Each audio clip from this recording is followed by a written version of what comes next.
terutama mengenai relawan-relawan yang punya aktivitas dan punya mobilitas serta punya loyalitas tinggi terhadap apa yang menjadi jargon kampanye sama dengan TPN dari Kiraya. Saya bangga bahwa kegiatan bersama ini sangat meriah. Mudah-mudahan nilai isinya ini nanti konten-konten membawa kepada masyarakat pesan siapa sosok Profesor Nobel. Sosok yang track recordnya tidak bisa kita rubah lagi. Soal sosok penegak hukum yang sangat istiqomah dan sangat serius dalam progresnya selama ini. Saya pernah melihat kemarin ada sebuah konten tentang strong leader. Kalau kita bicara strong leader, inilah sosok strong leader, seorang pemimpin yang encourage, mendorong kepada masyarakat suatu hal agar segera semua itu dilakukan dengan keyakinan dan tidak bisa dipengaruhi oleh opini-opini, oleh transaksi-transaksi dan nilai-nilai pragmatis. Kita akan melihat sosok manusia yang track recordnya sampai saat ini bisa kita katakan sangat punya integritas. Yang paling susah di Indonesia ini adalah integritas dan komitmen. Kalau berjanji, kalau berbicara dengan soal ini tentu banyak. Tapi begitu bicara siapa sosok yang punya integritas, track record ya, bukan setelah sekarang saya akan berjanji, tapi track record. Kalau kita track record menegakkan hukum, saat sebagai penegak hukum punya track record yang baik tidak bisa. Kalau dia ingin dia ingin menutup apa kata umum dari PPN, bagaimana dia selama ini? Itu aja. Terima kasih. Mudah-mudahan diperjelas nanti. Siap Pun, terima kasih Pun supportnya untuk kegiatan tabrak tepuk tangannya deh. Oke, sebelum kita mulai, hari ini juga Profesor Mahfud juga selain diberikan gelar adat dari Provinsi Lampung, juga diberikan salah satu pusaka yang itu sejarahnya luar biasa Bang Bimo. Luar biasa. Pusaka itu satu-satunya dan diberikan kepada Profesor Mahfud dan tidak diberikan kepada siapapun. Betul nggak Prof? Luar biasa. Betul. Katanya selama ratusan tahun baru satu ini yang diberikan. Tepuk tangan dulu dong. Prof, di acara tabrak Prof di Provinsi Lampung ini kita punya jargon Prof. Tabrak Prof, gasak yai. Tabrak Prof, gasak yai. Nah itu gasak yai. Mbak Dek bisa Gasak ya, diulangi lagi. Diulangi. Tabrak Prof, Gasak yai. Oke, tepuk tangan dulu dong. Luar biasa sekali. Di Provinsi Lampung juga kita punya salam Prof. Ada salam yang khas dan khusus dari Provinsi Lampung. Betul. Biasanya kita ucapkan apa Bang? Tabibun. Iya Bun. Tadi kita bertiga, sekarang Prof Mahfud sendirian. Oke. Ya, saya ya. Iya. Saya anu aja ngajak nyanyi Indonesia Pusaka dulu. Semua berdiri. Pusaka abadi nan jaya, Indonesia sejak dulu kala seperti puja-puja bangsa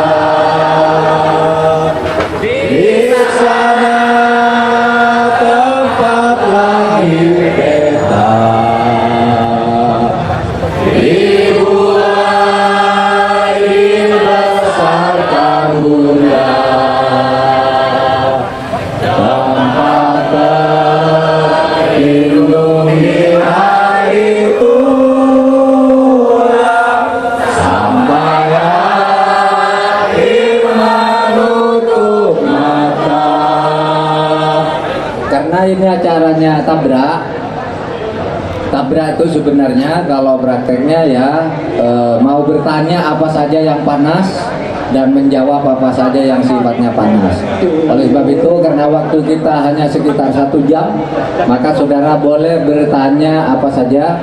Dengan terlebih dahulu saya mengucapkan selamat datang kepada generasi muda, anak-anak generasi milenial dan generasi Z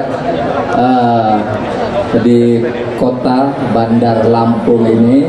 Saya persilakan aja kepada moderator, siapa yang mau nabrak saya? Oke. Ini anak muda nih, kreatif, bikin usaha sendiri. Kasih aplaus dulu dong.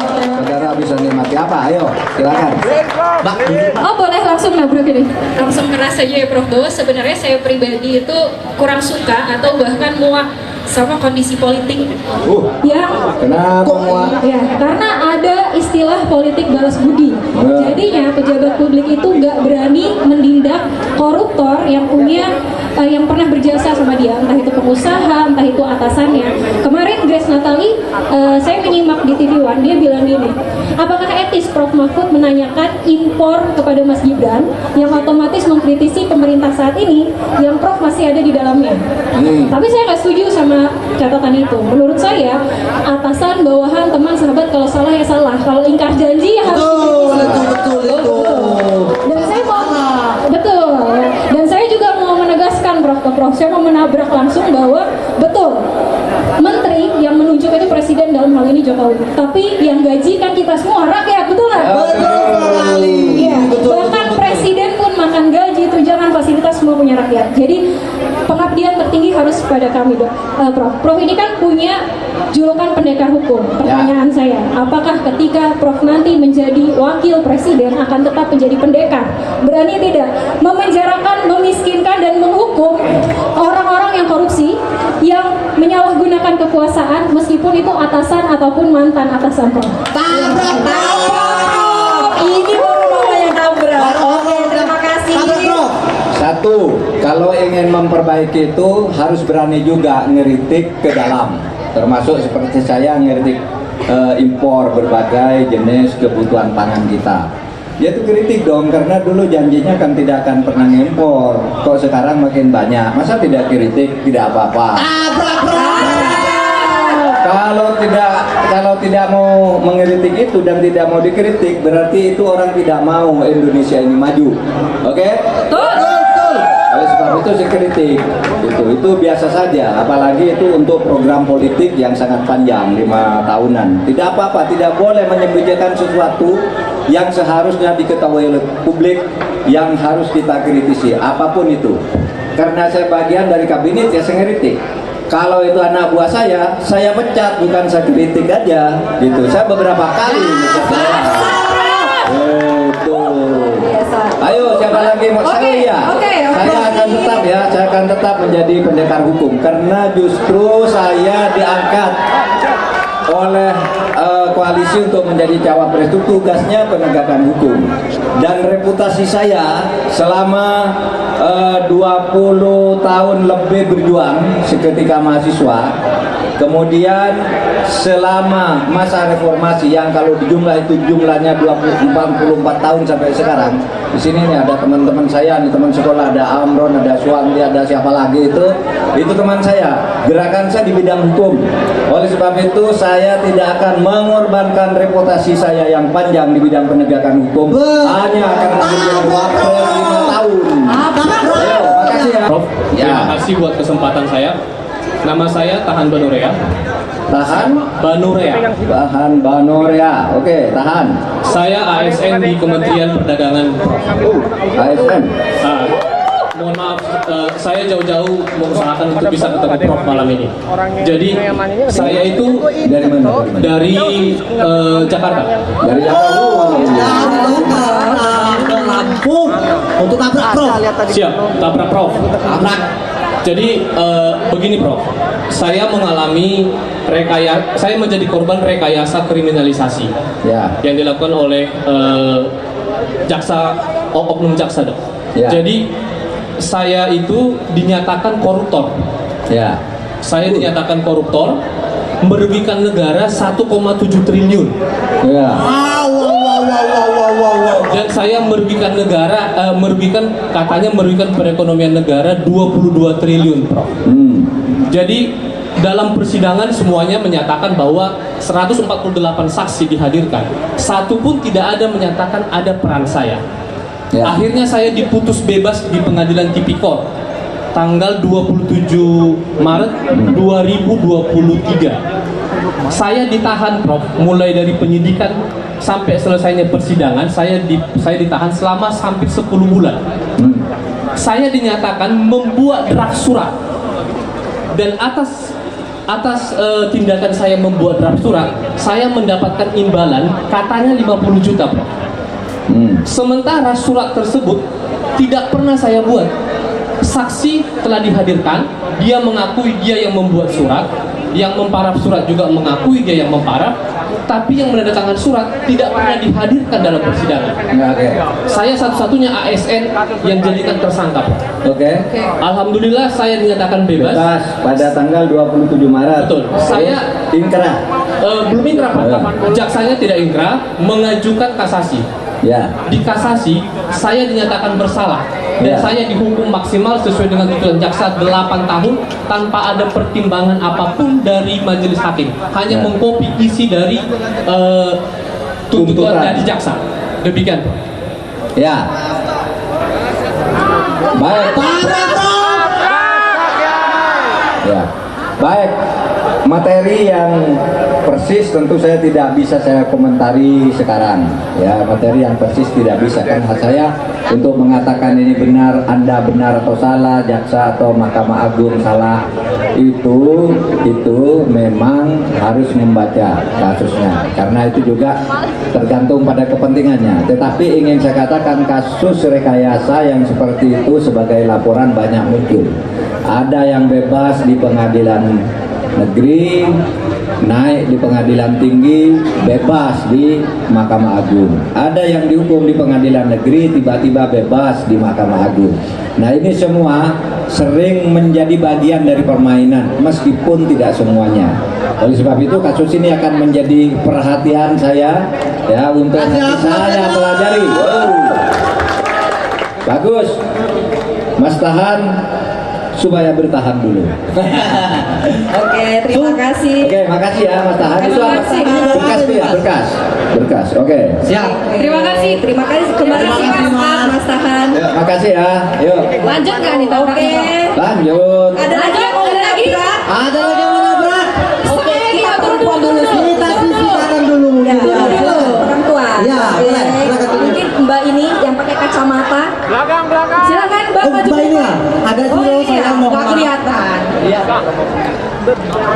Silakan Mbak. Silakan Mbak. Silakan maju ke depan sini. Tabrak paling keras pokoknya Mbak. Bella. Oke. Bella. Siang Mbak, mau nabrak? Dari mana Bella? Saya asli dari Lombok. Oke. Izin ya Prof, Assalamualaikum warahmatullahi wabarakatuh. Ya, Waalaikumsalam. Kalau kita tahu kan agenda tabrak Prof ini baru malam nih gitu kan. Tapi ternyata tadi kita baca Prof udah ditabrak duluan gitu, dan menurut aku nih ya lumayan gitu kan. Sekalian gimana respon Prof ditabrak karena debat cawapres yang tanggal 21, yaitu Prof dilaporkan oleh Awaslu karena dianggap menyerang karena dianggap menyerang Gibran Rakabuming Raka pada debat keempat.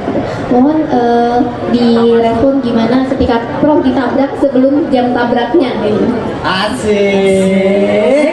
Anda itu apa nih? Organisasinya apa nih, Mbak? Awaslu. Oh, kamu dari Awaslu. Oh, bukan. Bukan. Mbak Bella dari mana? Aku mahasiswa. Ya. Saya tidak peduli dilaporkan. Saya tidak tahu laporannya dan saya tidak ingin tahu. Sudah banyak yang melaporkan, tapi saya tidak ingin tahu, semuanya mentah. Yang ini pun saya tidak ingin tahu apa yang dilaporkan. Dari urusan itu silakan lapor ke Bawaslu. Siap. Oke? Iya Prof. Prof satu lagi boleh nggak Prof? Ini sebenarnya aku udah lama suka banget, penasaran gitu kan. Ini soal dinasti politik. Kalau nggak salah, tapi mohon maaf ya Prof kalau salah, di tahun 2015 itu aku masih SD atau SMP, jadi nggak terlalu mantau. Ternyata pernah dinasti politik pernah diajukan pelarangan dinasti politik di pemerintahan Indonesia gitu. Tetapi diajukan ke MK ya Prof ya. Ya. Akhirnya dibatalkan pelarangan itu. Sedangkan dulu itu biar ketika kita nih, misalnya kita jadi kepala negara, anaknya, pamannya, keponakannya itu dilarang untuk mendaftar juga gitu, karena takutnya ada kepentingan tanda kutip gitu ya Prof. Sedangkan terus dibatalkan tuh. Akhirnya tidak ada lagi pelarangan dinasti politik. Itu kan yang membuat akhirnya ada muncul kemungkinan dinasti politik. Oke, selesai. Itu 2015 saya mantan ketua MK, tapi 2015 saya sudah pensiun dari ketua MK, sudah bertugas di tempat lain. Tetapi dinasti politik itu sebenarnya terjadi di semua negara. Ya, Mahatma Gandhi dulu keturunannya jadi Indira Gandhi, turun ke Rajiv Gandhi, di Amerika Kennedy ke Kennedy, Bush ke Bush. Di mana-mana boleh. Yang jadi masalah itu kalau untuk sebuah kebutuhan dinasti politik itu melakukan rekayasa dan penukahan terhadap hukum yang berlaku. Tidak boleh dilakukan, lalu dilakukan menggunakan pendekatan yang kasar.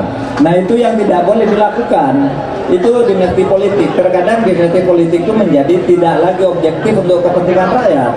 Lalu muncul berbagai langkah-langkah dari seorang yang menjadi induk dari dinasti politik itu untuk melakukan pemenangan atas dinastinya sendiri. Itu yang tidak boleh, dan itu sebenarnya jorok kalau dilakukan oleh pemerintah sebesar Negara Kesatuan Republik Indonesia.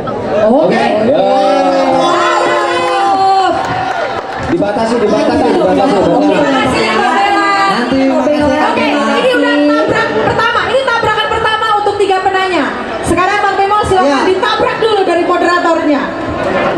Prof, saya pakai isu lokal ini Prof. Isu lokal Lampung. Tadi kan Prof sudah mendapat gelar, artinya menjadi keluarga besar masyarakat Lampung. Ya. Satu hal yang menjadi perhatian saya sebagai masyarakat Lampung, ada Rumah Daswati.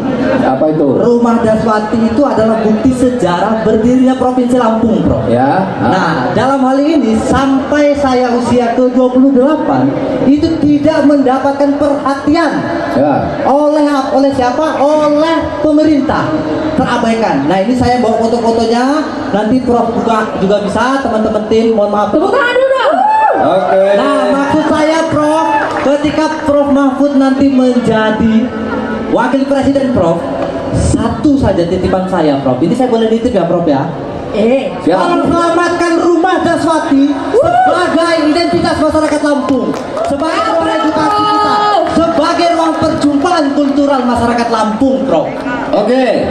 Ini menjadi salah satu catatan utama saya dari tabrak di Lampung malam ini, yaitu Rumah Daswati yang terabaikan di bukti sejarah berdirinya Provinsi Lampung.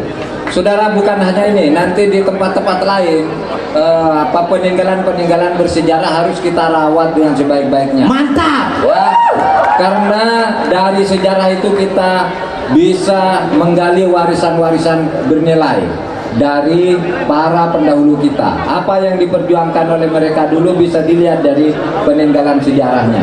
Oleh sebab itu membangun museum-museum di tingkat daerah itu sangat penting, artinya bagi kelangsungan bangsa ini untuk terus mempertahankan nilai-nilai budaya luhurnya. Selesai. Oke, luar biasa. Sabar. Oke.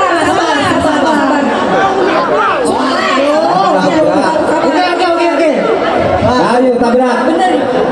Pakai nih. Pasti keras kan? Pasti Tabrakannya harus keras nih kalau udah ngomong. Supaya saya nggak grogi, saya ya, saya mau duduk. Supaya saya nggak grogi, saya mau minta anak muda di Lampung untuk bilang tabrak bro. Ayo. Terima kasih. Nama. Sabar. Nafas. Saya dari tadi mau nanya Prof, dari tadi saya di belakang sudah nunjuk tangan sampai 1000 kali nggak pernah bisa. Yang jelas saya mau tanya hal yang ini menurut saya tidak independen. Nama dulu. Perkenalkan, nama saya Yafril Maesa. Saya dari kampus belakang UIN Radinata Lampung, dan saya juga salah satu anak muda yang sering kena tindakan represif aparat. Kalau menurut Undang-Undang Nomor 28E ataupun peraturan-peraturan lain yang bicara tentang kebebasan berpendapat, adalah salah satunya mengungkapkan pendapat di muka umum dan bicara tentang hak-hak yang ada untuk masyarakat Indonesia. Itu yang pertama. Salah satunya adalah di Lampung ini, Prof, atau Batin. Di Lampung ini adalah salah satu provinsi yang paling sering tindakan represif aparat dilakukan. Dan saya pernah hampir patah tangan gara-gara represif. Itu yang pertama. Dan yang kedua, bicara tentang kebebasan berpendapat, salah satunya adalah di Lampung juga satu provinsi yang kasus tentang tanahnya paling besar. Saya sebut satu, Kalangsari, kedua Raja Basa, dan yang paling baru adalah di kabupaten saya sendiri, Lampung Tengah. Masyarakatnya kepalanya diinjak oleh represif. Tabrak, bro. Itu. Ada dua pertanyaan saya. Bicara tentang represif, dan yang paling jelas adalah Prof, sebentar. Saya mau nabrak benar-benar ini. Yang satunya adalah tindakan independensi presiden yang itu mendukung salah satu paslon yang jelas itu bisa mencederai masyarakat Indonesia. Wajar dong kalau masyarakat bilang presiden tidak independen. Begitu kan? Yang sudah jelas paslon itu, wah, kasusnya banyak. Terima kasih. Saya menggebu-gebu karena ini momen yang paling saya tunggu untuk saya nabrak Prof secara langsung. Terima kasih.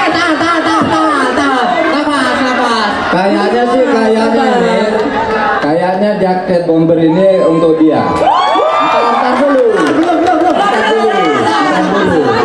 Tapi nanti kalau ada yang lebih baik, nanti tabrakannya yang lebih baik aja. Masih ada 2 tabrakan. Ini sudah tercatat 1 sampai sekian penabrak ini dapat jaket. Kalau ada yang lebih bagus dari yang nanti saya kasihkan.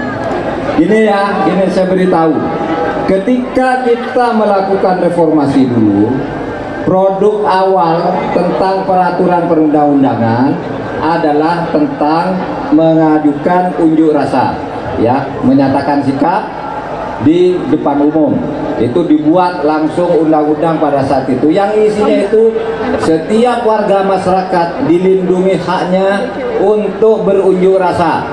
Unjuk rasa tidak boleh ditindak secara represif.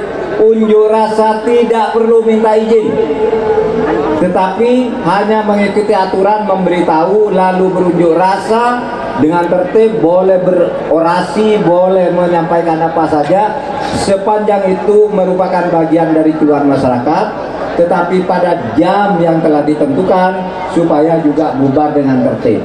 Nah, kalau ada tindakan-tindakan represif di luar ketentuan itu berarti melanggar prosedur pengamanan terhadap unjuk rasa.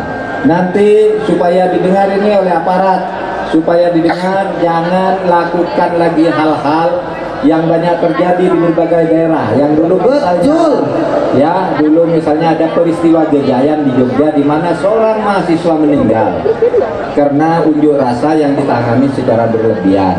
Kemudian ada juga peristiwa Mei tahun 98. Nah, itu yang kemudian menyebabkan lahirnya undang-undang tentang menyatakan pendapat. Isinya cara mendapatkan menyatakan pendapat, berunjuk rasa, menyampaikan aspirasi itu sah dan harus dilindungi, tidak boleh ditolak, tetapi jangan merusak. Oleh sebab itu aparat juga diberi prosedur protap namanya, ya, prosedur tetap, tidak boleh membawa senjata api. Ya, nanti senjatanya hanya karet saja dan tameng untuk bertahan kalau misalnya diserang secara tiba-tiba. Karet itu ya tentu untuk menghalau dan sebagainya. Dalam keadaan tertentu bisa dengan gas air mata. Nah, itu. Nah, kemudian di Lampung paling banyak ya masalah kasus tanah. Itu memang salah satu program kita. Mau menyelesaikan reforma agraria. Tabrak bro. Reforma agraria itu ada 3. Satu, legalisasi yang bentuknya sertifikasi. Legalisasi itu memberi sertifikat kepada orang yang sudah punya tanah secara sah tapi sertifikatnya belum ada, sehingga diganggu orang terus ketika dipakai. Nah, itu sudah jutaan dikeluarkan oleh presiden. Yang kedua, redistribusi. Kemudian yang ketiga adalah pengembalian atas penggunaan hak-hak tanah rakyat termasuk tanah adat yang digunakan di luar ketentuan yang berlaku. Itu yang kita juga akan lakukan. Nah, di luar itu ribuan kasus tanah di Indonesia muncul. Nanti kita akan selesaikan, akan kita bentuk satu semacam lembaga pengadilan, itu baru ide, lembaga pengadilan khusus ad hoc khusus untuk menyelesaikan kasus-kasus agraria yang jumlahnya ribuan. Nah, soal yang terakhir, Presiden mendukung salah satu paslon. Nah, masyarakat sudah mendengar. Ini adalah pendapat masyarakat, pendapat pakar, pendapat berbagai ahli sudah muncul. Nanti kita lihat perkembangannya. Yuk. Mas, ini masih berkaitan dengan pertanyaan terakhir dari Kiai Jafril tadi. Sekarang kalau misalnya tentang intervensi kepala daerah, Prof, terhadap pemilu 2024 ini, dan sekarang nih Prof, banyak emak-emak, mama-mama nih ya, mama-mama ini khawatir Prof tentang lahirnya nanti generasi yang minus akan adab, etika, dan generasi yang tidak tahu sopan santun. Bagaimana itu Prof? Tabrak! Membiarkan emak-emak dan ibu-ibu untuk melahirkan anak-anak yang tidak berakhlak itu adalah satu dosa besar kepada bangsa ini. Bangsa ini akan hancur manakala generasi mendatang itu tidak punya etika dan tidak punya akhlak. Karena ketidakpunyaan etika dan akhlak itu sebenarnya selalu berbarengan dengan sifat-sifat koruptif. Siapapun orang yang tidak punya etika, akhlak dan moral, pasti di belakangnya ada tindakan-tindakan korupsi yang dilakukan dalam berbagai bentuknya. Oleh sebab itu, kepada siapapun, jangan sampai membiarkan anak-anak muda kita, ibu-ibu kita yang akan melahirkan anak-anak juga dilahirkan di dalam situasi yang kurang akhlak. Itu bertentangan dengan budaya Indonesia, bertentangan dengan ajaran agama, bertentangan juga dengan tata hukum Indonesia. Tabrak! Kita kedatangan hari ini, teman-teman, kita kedatangan yang mau nabrak Prof, sudah menunggu dari tadi dengan berkasnya yang cukup tebal. Silakan Bapak. Terima kasih. Assalamualaikum warahmatullahi wabarakatuh. Waalaikumsalam. Perkenalkan Prof, nama saya Fabian Jaya, Dok. Saya Kepala Desa Taman Sari, Kecamatan Gedoktatan, Kabupaten Pesawaran. Jauh sekali ini. Ya, pada malam hari ini saya menghadap Profesor untuk memohon dukungan terkait permasalahan lahan antara masyarakat dengan pihak PT PN7 Waibru, di mana perusahaan PT PN7 Waibru ini, Prof, menguasai atau mengelola 4 bidang lahan dengan total kurang lebih 2.287 hektar, tapi dengan hanya memegang satu sertifikat, di mana sertifikat tersebut tertulis luasannya 1.544 hektar. Tapi ternyata setelah kita cek nomor sertifikat dan nomor induk bidang, kita masukkan aplikasi, ternyata yang keluar hanya 242 hektar. Artinya ada diduga 2.000 hektar lebih tidak bersurat. Dan kebetulan 2 titik dari lahan tersebut ada di desa saya, Dok.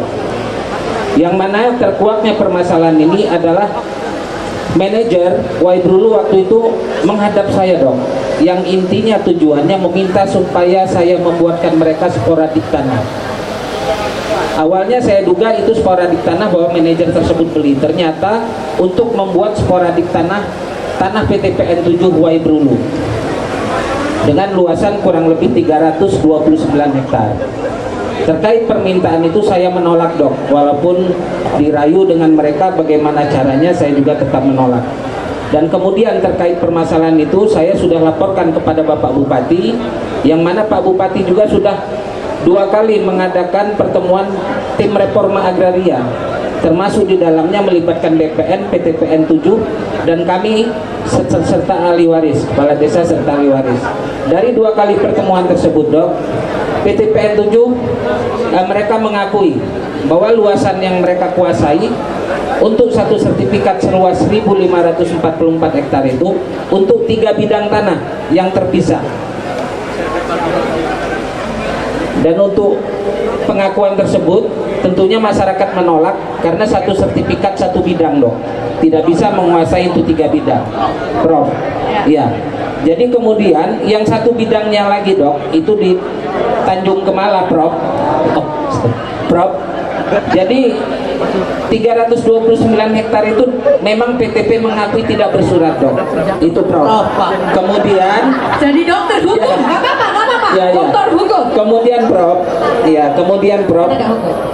BPN juga sudah mengeluarkan surat dan sudah turun ke lapangan bersama, meninjau juga bersama PTP dan mengeluarkan surat pernyataan bahwa memang PTPN 7 tidak memegang selembar surat pun terhadap lahan tersebut. Nah, terkait dengan surat itu, saya berupaya berkomunikasi dengan pihak PTPN 7 dengan mengirimkan surat untuk audensi. Tapi 2 kali saya berkirim surat diabaikan oleh pihak PTPN 7, sehingga masyarakat merasa tidak puas dan terjadilah pendudukan, Dok. Itu, Prof, terhadap lahan tersebut. Terhitung mulai bulan Juni 2023 kemarin. Artinya sudah berjalan 7 bulan. Yang mana saya mengambil kebijakan untuk juga PTP tidak melakukan penyadapan karet terhadap lahan tersebut, Prof. Dikarenakan tanah tersebut nyata bahwa PTPN 7 tidak mempunyai selembar surat pun terhadap HGU tersebut. Yang mana saya sudah cek ke kantor pajak Pratama Natar, mereka tidak pernah membayar pajak tanah dikarenakan tidak ada surat. Dan kemudian begitu pun pertanyaan kami dengan produksi harian yang mereka kelola itu kemana? Karena catatan jelas itu 242 hektar itu yang tercatat di surat. Ya, kalau sangat-sangat teknis, jumlah, ukuran dan apa tentu tidak bisa diselesaikan di sini. Ya, jadi tapi prinsipnya BPN sudah pernah mengeluarkan surat yang mengatakan bahwa PTPN tidak punya selembar surat pun untuk menguasai tanah itu. Itu yang pokok dan itu yang harus kita selesaikan. Jadi uraian nanti soal bukti-bukti tidak bisa dibuka di sini. Ini tambahan, Prof. Kalau bukti di sana nanti. Terkait ini saya sudah melaporkan ke Polda bahwa PTPN 7 mengelola perkebunan tanpa surat, yang mana itu tanggal 14 Desember 2022 dan kemarin saya tanggal 6 Desember menerima surat dari Kompolnas tentang hasil penyelidikan perkara yang saya ajukan. Oke, berkasnya mungkin nanti bisa. Jawabannya di sini, Dok. Itu, Prof, dijelaskan bahwa sampai saat ini penyelidik Polda belum mampu untuk bisa meminta fotokopi sertifikat HGU tersebut. Padahal Profesor sudah mengemukakan bahwa HGU bukan rahasia negara. Tapi kok ini tidak bisa dihadirkan, hanya selembar fotokopi. Kemudian itu sangat teknis, di sini kembali saya yang dituduh sebagai provokator. Gitu, Dok. Nanti baik. Kita dengarkan dulu ya. Datanya nanti dipelajari.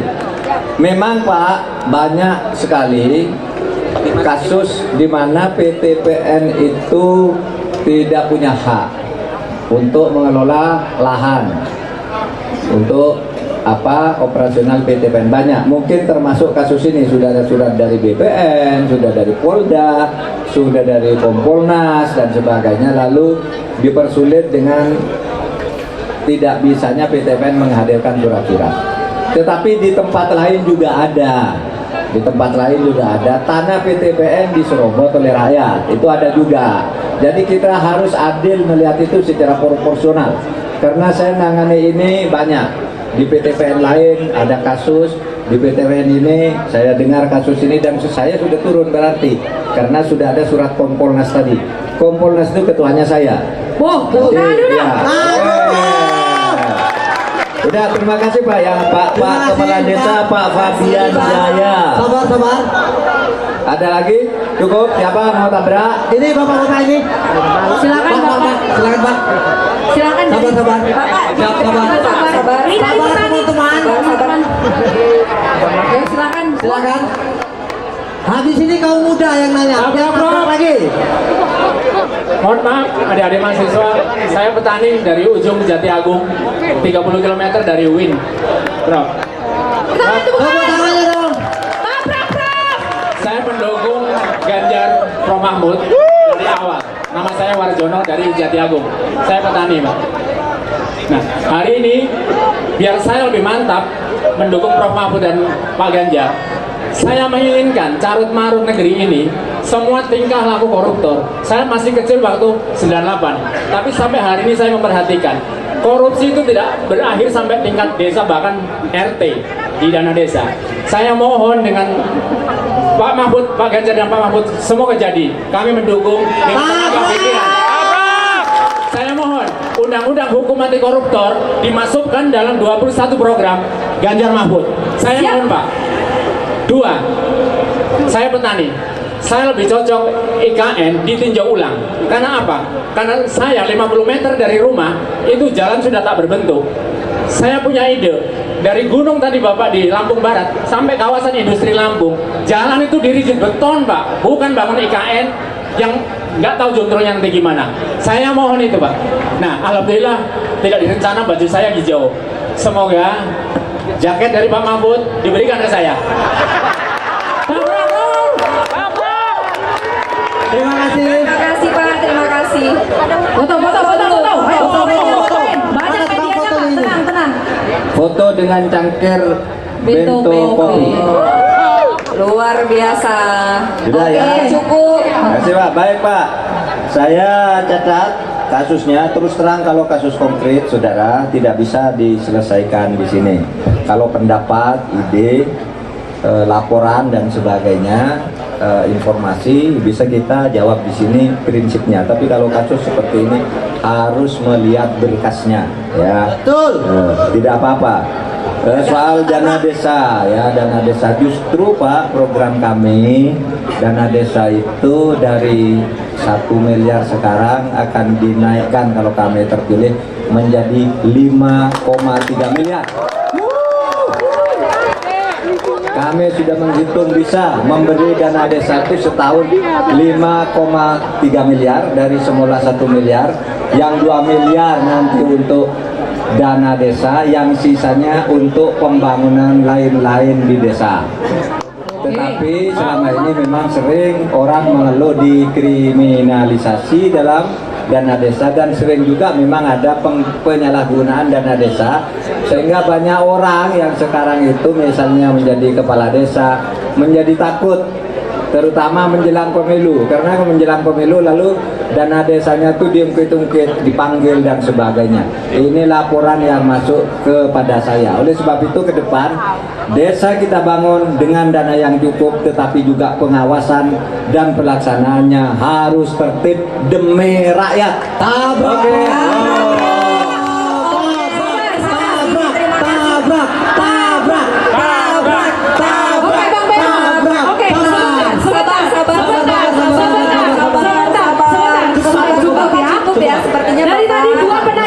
Cukup ya Pak Warjono ya, cukup ya. Ayo, selamat bertani Pak ya. Kita coba dari milenial. Bapak petani ya, Bapak petani. Ini ntar dulu. Belakang dulu ya, sabar ya Pak. Cuma siapa yang kacamata? Sebentar. Ya, sebentar dulu. Dari depan dulu. Sebentar. Sebentar saya mau tanya kepada Pak Warjono nih. Sebentar ya. Sabar. Siap. Sabar. Sebentar saya mau tanya kepada Pak Warjono. Pak Warjono petani, punya tunggakan kredit kepada pemerintah enggak sebagai petani? Punya utang enggak? Alhamdulillah tidak. Alhamdulillah. Tadi banyak. Ya, alhamdulillah beliau tidak punya hutang. Tapi Ganjar Mahfud punya program. Semua petani yang punya hutang kepada pemerintah karena pertanian, karena meminjam kredit kepada pemerintah yang tidak terbayar, sekarang macet, besok akan dibebaskan. Silakan.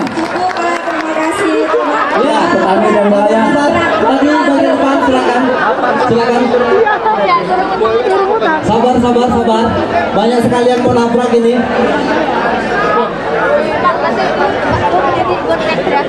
Oke. Bismillahirrahmanirrahim. Assalamualaikum warahmatullahi wabarakatuh. Waalaikumsalam warahmatullahi wabarakatuh. Salam Om Swastiastu, Namo Buddhaya, salam kebajikan. Tabipun. Perkenalkan, saya Erza Revenza, mahasiswa Institut Teknologi Sumatera. Izinkan saya bertanya, Prof, pada saat debat Cawapres, Prof pernah memberikan sebuah statement Indonesia merupakan hukumnya hukum tumpul.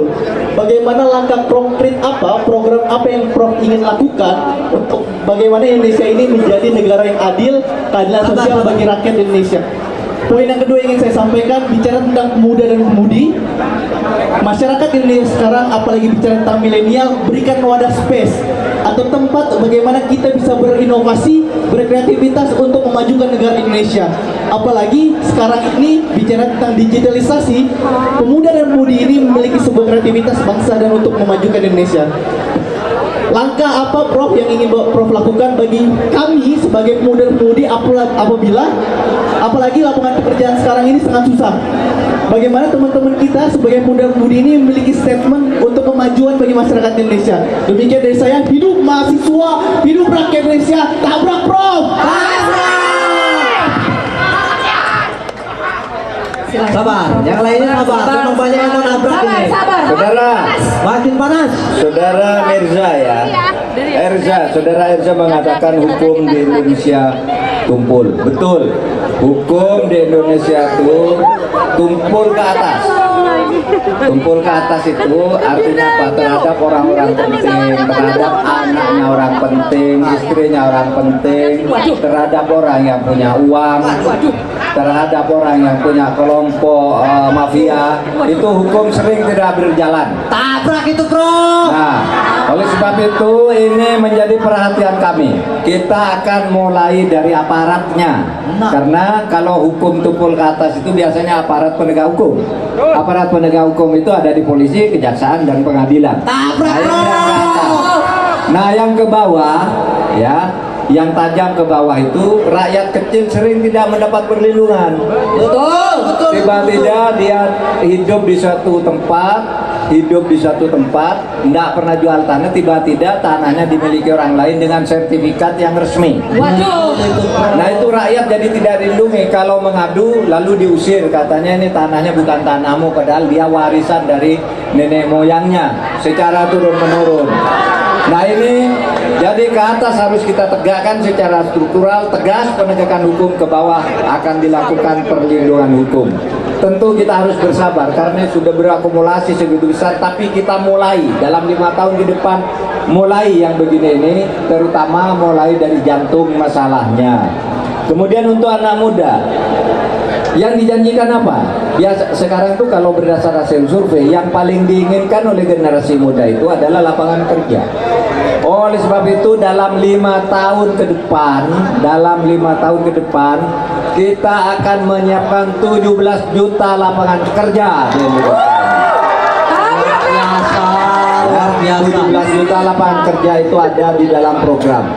Nah, untuk mempercepat anak-anak muda melakukan langkah-langkah kreatif untuk kemajuan dirinya, kita juga punya program ekonomi kreatif yang antara lain nanti di seluruh Indonesia, terutama untuk anak-anak muda, akan diberikan gratisin itu internet gratis di mana-mana. Internet tidak akan hanya gratis di pintu kopi, tapi nanti di tengah-tengah hutan pun kita gratiskan.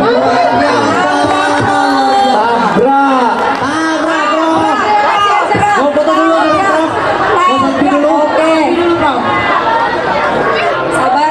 Sabar. Tenang warga, tenang. Kita mungkin Bang Bemol, Mbak, kita mungkin sebelah kanan dulu dari tadi. Sebentar. Sebelah kiri saya dulu ya. Silakan. Habis ini saya request belakang saya ya. Biar tidak terlalu kiri-kiri. Sabar. Mbak Eci, saya request belakang ya. Gantian ya. Ayo, anak muda, siapa namanya? Roma, Pak. Siapa? Roma Irama. Assalamualaikum warahmatullahi wabarakatuh. Waalaikumsalam. Salam, Swastiastu, Namo Buddhaya, salam kebajikan. Mereka hidup mahasiswa, hidup perempuan di Indonesia, hidup rakyat Indonesia. Perkenalkan, nama saya Roma Prof. Saya Ketua DPD IGMNI Pemerintah Provinsi Lampung. Pertanyaan saya tidak terlalu banyak dan tidak sifat aduan, karena nabrak tidak harus teriak, nabrak tidak harus ngotot untuk mendapatkan jaket. Nah, bagus. Jadi ini sendiri, semua yang diajukan, semua yang disampaikan Prof, dan semoga pertanyaan ini nggak receh-receh dan Boleh, anak muda nggak boleh tanya yang recehan. asli.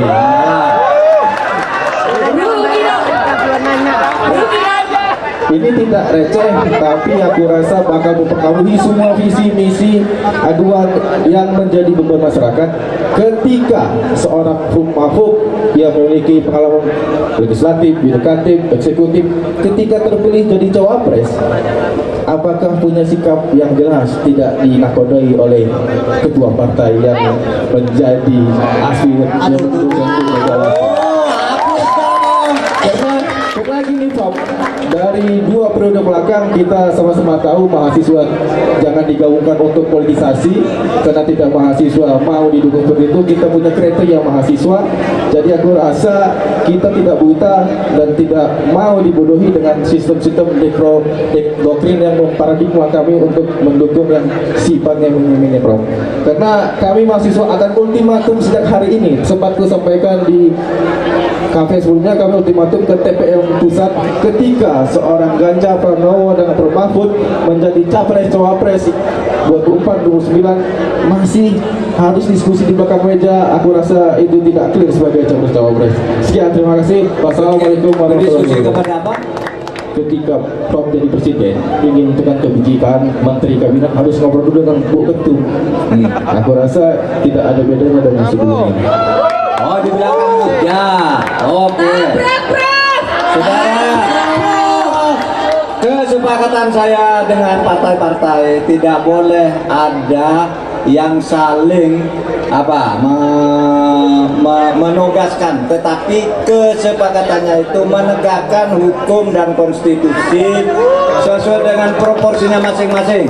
Partai politik tugasnya menegakkan hukum dan konstitusi, sehingga mengirim orang-orangnya ke DPR agar bisa menegakkan konstitusi dan seluruh peraturan perundang-undangan, kemudian juga mengirimkan pejabat-pejabatnya ke pemerintah dalam rangka tugas bersama menegakkan konstitusi. Jadi apapun prosedurnya, kalau prinsipnya sudah sama untuk menegakkan konstitusi, tidak ada yang bisa mendikte Mahfud MD, tidak ada.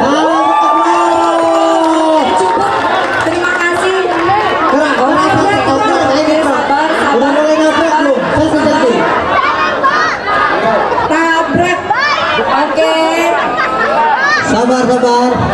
Oke, mungkin Bang yang di belakang dari tadi. Silakan Pak. Bang. Sebentar ya perempuan Sebentar, waktunya sudah hampir habis. Satu lagi. Terima kasih. Assalamualaikum warahmatullahi wabarakatuh. Perkenalkan, nama saya Agus Saprudin dari masyarakat Kuli Bongkar Muat, Federasi Bangsa Indonesia Asli. Saya masyarakat korban kebijakan oleh para pembuat kebijakan secara politis. Pertanyaannya, kemerdekaan kita nikmati yang kita gaungkan selama ini, namun penjajahan, penindasan, perbudakan terhadap di era kemerdekaan ini terjadi semakin masif, terutama terhadap kaum buruh. Pertama, masalahnya masalah tentang sistem kerja kontrak yang selama ini bertentangan dengan Undang-Undang 13/2003 pasal 59 ayat 1 huruf A B C D ayat 2 367 itu disahkan. Bertentangan dengan pasal 66 ayat 1 ayat 2 huruf A B C D ayat 3 dan 4 juga tetap dijalankan. Artinya enggak pasal-pasal, kasusnya apa Pak? Ada pasal-pasal yang enggak ngerti nih. Pasal 2, pasal 3, pasal 37 apa? Bapak punya kasus apa? Yang saya angkat hari ini adalah persoalan masalah polisi udara yang terjadi di Jalan Soekarno-Hatta, di Jalan Kalianda sampai ke Pelabuhan Panjang, dari Jalan Sintami, soal polusi batu bara. di mana itu mengandung limbah B3 yang selama ini berdampak di masyarakat yang selalu luas. Artinya persoalan-persoalannya ini sangat jelas. Tidak hanya itu, kemudian juga persoalan PLN. PLN ini masyarakat Bandar Lampung dimakan 3 triliun oleh PLN dalam per tahun pemegakan. Itu berkas sudah nyampe di Menko Polhukam beberapa tahun yang lalu, beberapa bulan yang lalu. Artinya sudah diantar ke kantor saya belum? Sudah Pak. Dan ini yang baru ini soal yang baru kemarin saya masukkan di kantor Permaput. Oh baru. Ini yang baru ini menyangkut 3 kasus. Jadi bukan 3 tahun, baru dimasukkan ke bukan yang tahun 2020 kemarin. Apalagi. Terima kasih. Oke. Ini Pak, artinya kami dari masyarakat buruh menghendaki artinya adanya suatu penegasan dalam peningkatan kerjaan. Ya. Karena para mahasiswa ini kalau terus terang aja akan terjebak pada perjanjian kontrak yang fiktif. Ini persoalannya Pak. Karena jelas di Undang-Undang Nomor 13 2003 supaya dari mahasiswa buka Google nanti ayat 1 ABCD ayat 2 dan 3 bunyinya sederhana. Perjanjian kerja dibuat atas dasar A kesepakatan kedua belah pihak, berkecakapan termakbul dalam perbuatan hukum. Saya adanya pekerjaan yang diperjanjikan dan yang diperjanjikan tidak bertentangan dengan tata tertib umum kesesuaian dalam Undang-Undang. Ayat 2 perjanjian para pihak bertentangan sesuai dengan ayat 1 A dan B dapat dibatalkan. Artinya perjanjian para pihak dan saya asal satu perjanjian dalam hukum. Namun faktanya dinas tenaga kerja selama ini hanya menjadi predator dan kita buruh.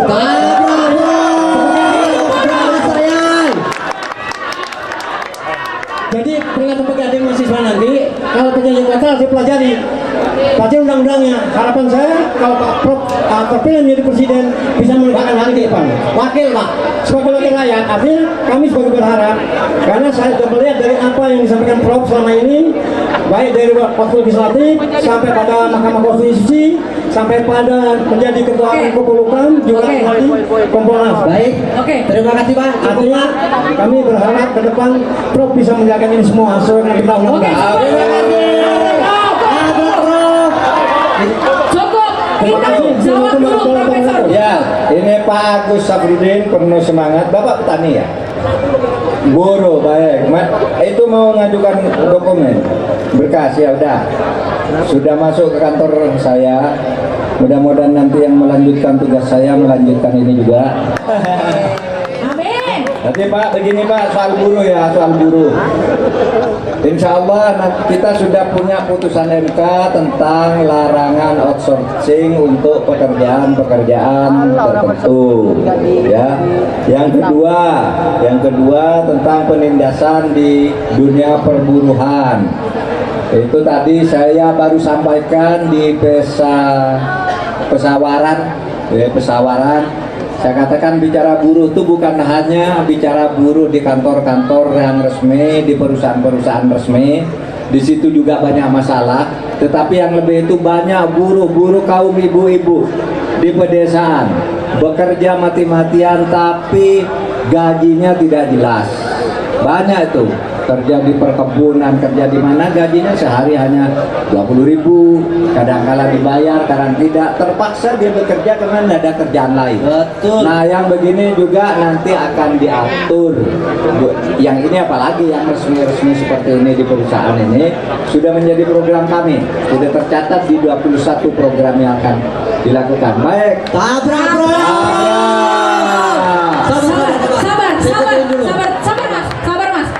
Sabar mas. Ini suara dari kaum minoritas Prof. Apakah kita terima tabrakannya pada malam hari ini Prof? Selamat malam semuanya, selamat malam Prof. Saya alumni hukum Universitas Sriwijaya. Saya ingin menanya, saya mewakili kaum minoritas. Sorry to say untuk teman-teman. Bangsa ini adalah masyarakat yang majemuk. Diki, Saragi. Saya hanya minta, apakah saat Bapak nanti menjadi terpilih menjadi Wapres, apakah Bapak mampu untuk mencabut SKB 2 Menteri tentang pendirian rumah ibadah? Karena selama ini ada pihak-pihak tertentu, forum dari bersama dari unggaran yang lain, FKUD, adanya tanda tangan dari beberapa pihak, dan itu sangat menyusahkan kami, khususnya kaum minoritas, Kristen, Konghucu, Buddha, Hindu dan lain untuk mendirikan rumah ibadah. Apakah saat Bapak nanti, karena di visi misi Bapak saya belum melihat, sorry to say, tapi apakah Bapak mampu untuk meyakinkan kami, kaum generasi milenial, untuk memilih Bapak menjadi wakil presiden untuk memperjuangkan hak-hak kaum minoritas? Terima kasih.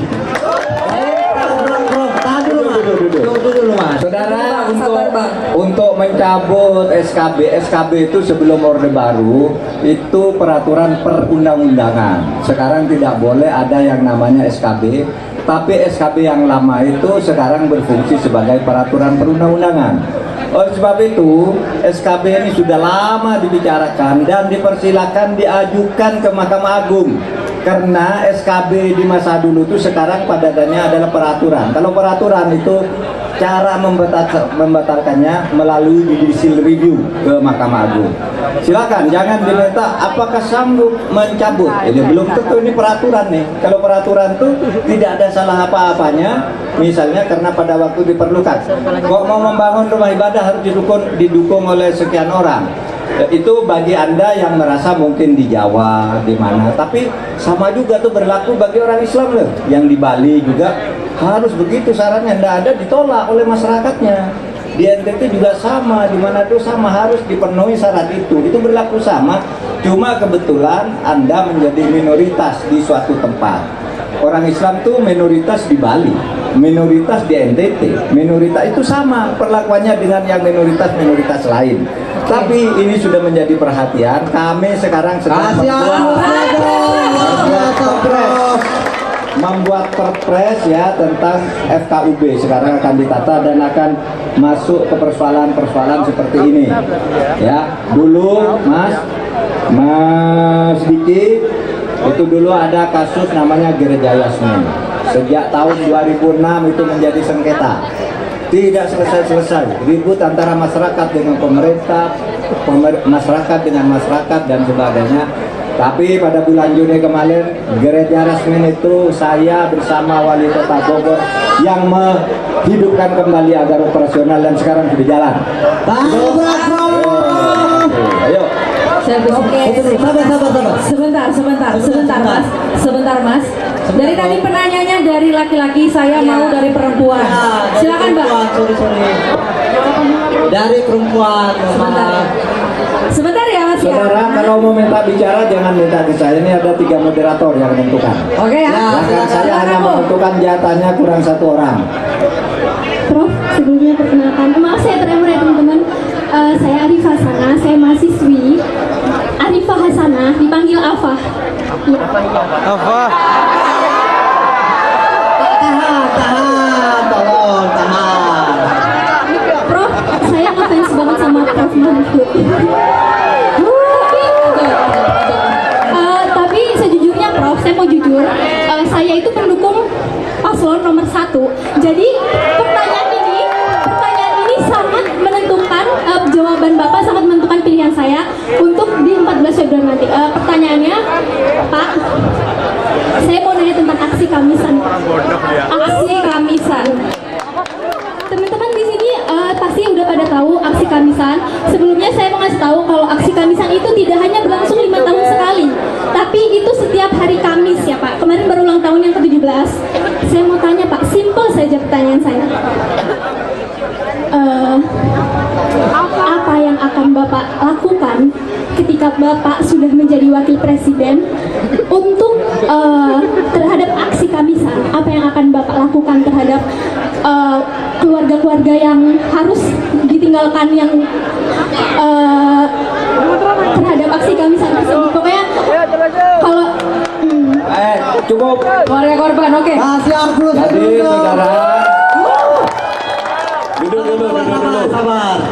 dulu. Aksi Kamisan itu adalah aksi yang selama bertahun-tahun ini dilakukan tiap hari Kamis oleh keluarga korban peristiwa Mei yang anaknya terbunuh di dalam demo. Mei 98 ya, saya bilang tahun berapa tadi? Iya. Ada yang diculik, ada yang dibunuh, ada 3 peristiwa di tahun 98 itu. Lalu keluarganya menuntut ke pemerintah. Sampai sekarang aksi terus berjalan. Dan kasus itu menurut Komnas HAM, Anda harus tahu, yang menentukan satu kasus itu adalah pelanggaran HAM berat atau bukan itu bukan pemerintah, itu Komnas HAM. Komnas HAM itu adalah satu lembaga di luar presiden. Nah, dia menentukan ini pelanggaran HAM. Ada 12 sisanya sekarang ini. Tetapi bukti-buktinya tidak cukup, sehingga ketika diajukan ke pengadilan, oleh pengadilan ditolak terus. Kita sudah punya 34 orang yang diajukan ke pengadilan dalam pelanggaran HAM, oleh Mahkamah Agung dibebaskan semuanya karena pembuktiannya sangat sulit. Dan memang menegakkan hukum itu harus dengan bukti, tidak boleh dengan asumsi. Asumsi diikuti bukti. Karena kalau hanya asumsi, kita yakin bahwa yang membunuh itu si A, tapi bukti tidak ada. Membunuhnya dengan apa, menyuruh siapa, senjatanya apa, otopsinya bagaimana. Kalau bukti itu tidak ada, tidak boleh kita menghukum orang. Prinsipnya di dalam hukum pidana itu lebih baik membebaskan 1000 orang yang bersalah daripada menghukum 1 orang yang tidak bersalah. Nah, itu harus ditegakkan. Nah, dalam kasus HAM itu yang saudara katakan tadi, sekarang pemerintah ya, itu pertama untuk para korban kita sudah melakukan penyelesaian, yaitu pemulihan hak-hak korban, bukan pelakunya ya, hak-hak korban. Dan itu yang saya kemudian sampaikan ke dunia internasional, sehingga sesudah puluhan tahun Komisi HAM PBB di Jenewa itu tidak pernah memuji Indonesia, baru sekarang PBB memuji Indonesia di dalam penyelesaian kasus HAM berat khusus untuk korban. Lalu yang kedua, untuk yang kasus hukumnya yang bukan korban, pelakunya itu akan diteruskan dan kita sudah menyatakan akan membicarakan dengan DPR secepatnya bahwa kasus-kasus yang kata Komnas HAM ini pelanggaran HAM berat ini tidak bisa secara teknis berdasar hukum acara biasa dilaksanakan. Oleh sebab itu DPR sekarang mau apa, nanti pemerintah akan melakukannya, gitu. Oke. Terima kasih. Arifah. Apa? Udah mulai mau berubah pilihan belum? Ya, gini. Afah ini katanya dia milih paslon 1 dan akan bisa berubah tergantung jawaban saya. Gini, tidak harus memilih saya. Ya. Pilih kepada seluruh rakyat Indonesia, saya minta pilih yang menurut saudara lah benar dan bisa melaksanakan tugasnya. Saya itu tidak pernah, kamu pilih saya ya. Nah, pilih yang benar, agar negara ini menjadi lebih baik. Tapi kalau saya dianggap benar di dalam program ini, ya terima kasih, pilihlah saya.